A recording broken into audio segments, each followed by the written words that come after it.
So it is the new year, and I pretty much find books by just randomly coming across stuff or somebody recommends something to me. I don't tend to always pay attention, or much pay attention actually, to the new books that are coming out for the year. I decided to actually go through like my saved lists and pick out which ones were coming up this year that could be pre-ordered or whatever, and just check a couple lists of new books coming out for the year that are either under sci-fi, fantasy, science, um, horror. I kind of like to just find random ones, but I'll just let my subscriptions fill out the horror niche. Anyway, here's a few that I thought would be interesting. Maybe you'll be into them too. So the first one is Detour by Jeff Rake and Rob Hart. Comes out January 13th. It is a sci-fi thriller. Basically, an astronaut crew is coming back to Earth after whatever mission that they were on. And when they come back, they're trying to integrate back into real life, and they realize things are different. Some things are good, like they've got bigger, newer houses, but there's other things that are just off. Kind of a uncanny valley feel, if you know what that is. The next one is Halcyon Years by Alastair Reynolds, coming out January 27th. He is pretty known for his sci-fi space operas, and this one is another crime thriller. There's a private investigator looking to investigate this high-profile murder that happened aboard the Halcyon starship. I don't know if that's how you're actually going to pronounce it, but that's okay. And it's a murder mystery on a spaceship. That's the short synopsis for that one, which Alastair Reynolds is a great author. The next one is kind of a eco sci-fi thriller. It's The Forest on the Edge of Time by Jasmine Kirkbride. Comes out February 3rd. Yay. This follows, who are their names? Echo and Hazel. They're transported through time to opposite ends of the world. They're recruited by mysterious Project Kairos to change history and save the future from ecological disaster. Weird. Sounds familiar, right? Minus the whole time travel thing, but a little bit familiar. Basically, Echo is a healer's assistant working in ancient Athens. And then Hazel is the last human alive working in a laboratory in a polluted island with nothing but tiny robots and untrustworthy AI company. Interesting. Little bit interesting. The next one is a sci-fi comedy, After the Fall by Edward Ashton. Comes out February 24th. He is the author of Mickey 17. I haven't read it. No, or Mickey 7, which was the inspiration for the film Mickey 17. There we go. He was the author of that. This takes place after the fall of humanity. The Greys are classic aliens. The Greys have taken over humanity, and the tagline is, do humans make great pets? And I'm going to go ahead and say no. They're probably hard to tame, but then eventually they totally break and they're submissive. But I could use a sci-fi comedy where we get invaded and everything that comes from that. It sounds funny. It sounds a little silly. The main character ends up making friends with one of the Greys, and it's his travels with the friendly Grey, I guess. A Grey that is sympathetic to humans. The next one, I don't really know how to explain it very well other than the short little snippet, the Voidverse, which I like. I immediately was just drawn to it based on the name, because I'm always talking about my little black void right here. He is my little void. But the Voidverse by Damien Ober comes out March 10th, and it's an anomalous universe, basically a pocket universe that exists. And it's filled with different lands governed by different laws of whatever that pocket universe is, floating through time. And this chick just dives right in because she's running from her past from something, and she's getting lost in the Voidverse. So, a multiverse sort of thing. One that I'm particularly excited about is Green City Wars by Adrian Tchaikovsky. That comes out June 23rd. He is known for this dude writes so many books, like so many books. The Children of Time, I think, might be his most noteworthy, which he does have the next iteration of The Children of Time coming out next year as well, but it's like later. So, um, kind of only covering like the first half of the year, I suppose, right now. Anyway, it's a cyberpunk noir, except this all follows engineered animals who are sentient, thinking, crime-solving anthropomorphic animals. Uh, and it's all about the main character is a raccoon, a detective raccoon, and he is trying to solve the case of a missing mouse and whatever else happens. So, anthropomorphic talking animals that also live alongside behind humans as helpers. Kind of cool. Gonna switch over to fantasy now. One that I'm excited about is Nine Goblins, A Tale of Low Fantasy and High Mischief by T. Kingfisher. Now, I love T. Kingfisher so much, but I've not read any of her fantasy. It is on my list to do this year because I have a couple of them upstairs. I just haven't got around to them. I love her horror. I love her writing. I love the wittiness that she puts into it, so I have high expectations for this. It is a short story. Basically a novella about a crew of goblins that have to make it home, and they're ambushed by creatures of the forest. There's evil wizards. This is like something with a goblin war. A lot of funny mixed in there. It's your typical Kingfisher, I guess. The next one, I'm pretty excited about this. It's a little on mythology here. It's called The Red Winter by Cameron Sullivan. It comes out February 24th. This is a twist on the Beast of, and I'm going to butcher this, I am so sorry, but I'm going to butcher this, the Beast of Gévaudan from France. I'm sorry. But historically, this was a beast in the mid 1700s. I think it was like 1750s to the 1760s. And in the south of France, it killed over 100 people. There was big parties to kill whatever the beast was. Nobody really knew what it was. They killed multiple creatures, and then the killing stopped, but they're not actually sure which one was the right one. That's the historical context. In the book, basically following the same thing, but it takes place 20 years after the events, and the killings have started again. It follows a professor who is a professional monster slayer. He was part of the original hunting party, and he's asked to come back for a new hunting party by a friend of his who was also part of it. But there's some sort of secret between the two of them, and they're tied to the creature. So I feel like it's going to be a werewolf thing, but that's me not knowing jack diddly.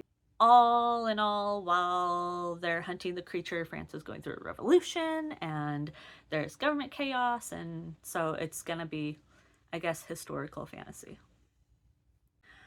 The next one is a dark fantasy. It's an indie called The Gods Must Burn by T.A. Moore. It comes out February 24th. It follows a war hero named Basuin. He is sent on a final mission into this giant forest to capture a god. The commander that he's under uses wolf pups as a lure and a sacrifice to capture this god. But he instead decided to save the wolf pups instead of using them as a sacrifice, and the wolf god was then so pleased with him that Basuin becomes a god, and instead is going to be protecting the forest from the commander and the army and everybody else who's going to go in and attack and kill everything, because that's what we do, right? We're humans. Yeah. Anyway, so while he's doing this, he is kind of becoming close to the forest god, who is a female, and I think there's like a romance element to this where they are like kind of they're at odds with each other, and I don't know, he develops feelings for her and she slowly grows to love him. I think it's like an enemies to lover type thing. I don't know. I just really, really love stories with wolves. So I'm gonna read it. Okay, I don't have a long intro or tidbit about this one. I basically saw a snippet and was like, yeah, fuck, sign me up. Dominion, the Silk and Iron trilogy, the first book for it by Jean Kwok. I'm sorry if I fudged that up. July 14th, and the entire plot was basically described as Fourth Wing but Chinese mythology. I love dragons. Been kind of dragon obsessed since I was in elementary school reading Pern and by Anne McCaffrey, all the Dragon Riders of Pern series. So, give me some dragons. Let chaos ensue. Have at it. Sign me up. Okay, I was gonna try to do just like the first half of the year, but I really want to talk about this one because I love the first book. So, Immortal Flame by Taryn Knightley comes out August 1st. I'll have like, I don't know, another video later on. That's the second half of the year. But this is a duology. The first book is called The Immortal Origins. I read it last year as an arc. Really, really liked it. Actually, God, I really, really liked it a lot. And I've been anxiously awaiting the sequel. Now, the first one is this realm, what have you, is a fantasy, obviously. It's this realm where you're basically born and you're a servant and you serve the gods. And when you become a criminal, well, you have to enter the trials and train for your freedom. It's a thing. So basically, it follows the main servant girl. She witnesses a murder, things happen. She has to enter the trials to save her life, basically, and she ends up working amongst one of the gods, who is a prince in the kingdom. And the more she works with him, it's kind of an enemies to lovers thing, but I like the politics behind it. He's a prince and he hates the gods. This dude is not a fan of the whole pantheon. So it's kind of him betraying that and trying to get their freedom, and she wins the... I won't give any spoilers, but this follows what happens with their tale. And yeah, you should totally read it. Okay, we're going to switch over to nonfiction, and it's going to be science books. That's basically what I wanted this channel to be, was going to be like mostly sci-fi with science, some horror, a little bit of fantasy sprinkled in. But I'm totally a mood reader, but I really, really love science books. My background is science. It's what I like. Anywho, the first one actually comes out March 31st. I didn't have much for the very start of the year. It's called Pests and Other Friends. Discover the Nature and the Most Maligned Animals by Halsey Berryman. There we go. Yeah. It's an illustrated exploration of North American wildlife. Basically, it follows animals that people think are pests. It's going to be about yellow jackets, armadillos, groundhogs, that sort of thing, and just what their role is in our ecosystems and society, the good that they do instead of just looking at them as pests, which is pretty good, I gotta say. It's like squirrels. I love squirrels. People seem to kind of hate squirrels. I love squirrels. So I like that somebody's writing a book about things that people might not really care for and why we should care for them. It's great. This one is medical science. A little bit different, not typically a genre that I go into, but I figure people really like that sort of thing, so I would bring it up here because it is still interesting. So on April 28th, The Madness Pill, One Doctor's Quest to Understand Schizophrenia by Justin Garson. So this follows Dr. Solomon Snyder, who experiments with mind-altering drugs to help change how we think about treatments and schizophrenia.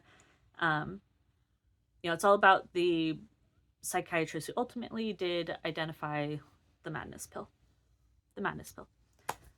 So this is a read on the history of schizophrenia and his studies. Yeah, to solve it. And everything that we know about it to this day, I guess. Kind of interesting. Okay, the next one is going to be a little close to home, perhaps. The title's a little weird to say, but it's How Plague Got Rats, Mastering a Zoonotic Pandemic by Christos Lentouris. Comes out May 19th. Lentouris is a anthropologist, and this whole book is about why rats are so associated with plagues, the symbology there, the history of it, and he focuses a lot on the third large-scale plague, which was in the 1850s, and it killed around 15 million people by the end of the 20th century. Kind of a big one. So, also very useful for current time, since we had recently got to see a plague of sorts, a zoonotic issue in real time.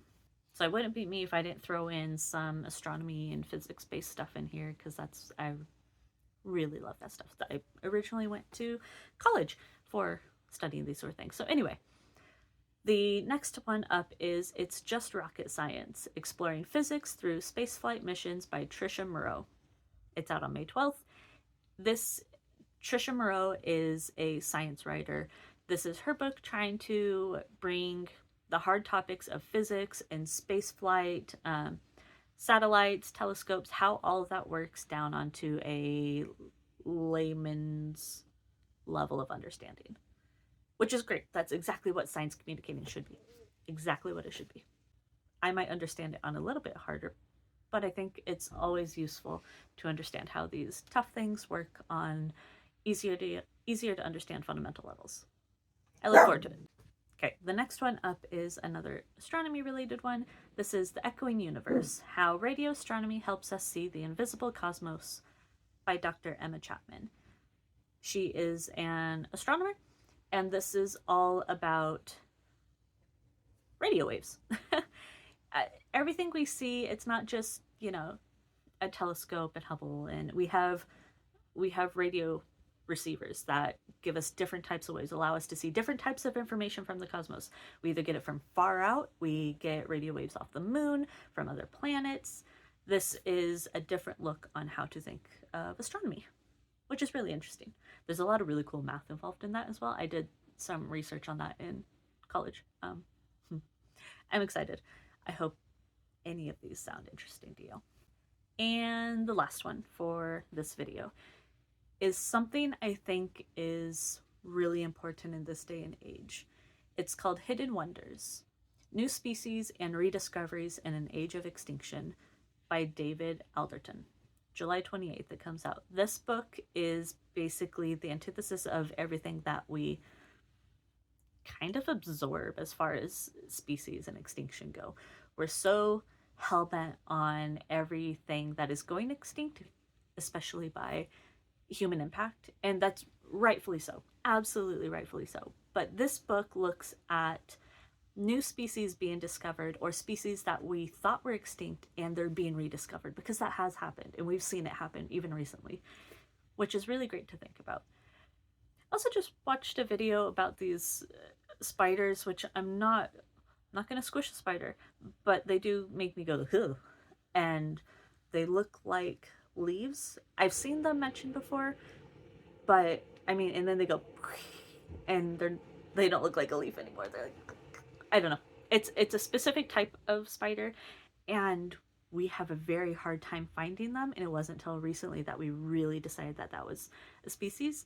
And it kind of begs the question of, have they evolved so well and they hide so well that we don't know they're there? Or is there really not very many of them? Can you imagine just like going through the freaking jungle and being like, oh look, a leaf, and then it just goes in your face? Gross. But so this book is basically a beacon of hope, that despite all the horrible things that are happening, we are finding new species, or finding species that are still alive that we thought were no longer alive. And I think that's really important. I definitely plan on reading this book a lot. Well, I definitely plan on reading this book. So those are mostly the first half of the year books that I'm looking forward to. I'm also I was trying this year to do a book buying ban where I have to read 10 books before I buy one more book, because I have a giant backlog of years of not reading but still buying. And I'm kind of thinking there's some pre-orders that I really, really, really want, like a bunch of these that I mentioned. And I know reading slumps happen, so I think I might throw that. I'm going to try stick to it as much as I can. Maybe I'll just do it as like a 3-4 month trial and see how I feel. Bigger goal is every time I finish a book, I put $5 in a jar. That one I'm going to stick to. Anyway, those are some fantasy, science, and sci-fi books that I'm looking forward to. If there's anything you're looking forward to and I didn't talk about it, please let me know. I love finding new books.